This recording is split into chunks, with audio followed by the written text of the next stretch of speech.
ഹരിവരാസനം എഴുതിയ പുറക്കാട് കോന്നകത്തെ ജാനകിയമ്മയുടെ കുടുംബത്തിലെ അംഗമാണ് എന്ന വലിയ ബഹുമാനവുമായി ദേവസ്വം ബോർഡ് പ്രസിഡന്റായ ആളാണ് എ പത്മകുമാർ.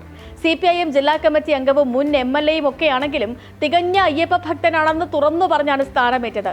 അങ്ങനെയുള്ള എ പത്മകുമാർ സ്വർണ്ണക്കൊള്ളയിൽ അറസ്റ്റിലായി എന്ന് കേട്ടപ്പോൾ ആരെങ്കിലും അമ്പരന്നോ? ഇക്കഴിഞ്ഞ CPIM സംസ്ഥാന സമ്മേളനം കഴിഞ്ഞ ദിവസത്തെ പത്മകുമാറിന്റെ പ്രതികരണം എത്ര പേരുടെ മനസ്സിലേക്ക് വന്നു? താൻ ഇവിടെ ഉള്ളപ്പോൾ വീണ ജോർജിനെ എന്തിനാണ് സംസ്ഥാന സമിതിയിലേക്ക് എടുത്തത് എന്ന പരസ്യമായ ആ ചോദ്യം നിങ്ങളിൽ എത്ര പേർ ഓർത്തു?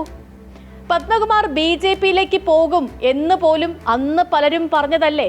പത്മകുമാറിന്റെ അന്നത്തെ പ്രതികരണം സ്ഥാനമാനങ്ങളോടുള്ള ഭ്രമത്തിൽ നിന്നുമുണ്ടായതാണ്. അനിയന്ത്രിതമായ ഭ്രമമുള്ളവർക്ക് മാത്രമേ ഇങ്ങനെ തീരാത്ത ആഗ്രഹങ്ങൾ ഉണ്ടാവുകയുള്ളൂ. ഉണ്ണികൃഷ്ണൻ പോറ്റിയുമായി ചേർന്ന് പത്മകുമാർ ഗൂഢാലോചന നടത്തി എന്ന് കേൾക്കുമ്പോൾ ഒരാളും അന്തം വിടുന്നുണ്ടായിരിക്കില്ല.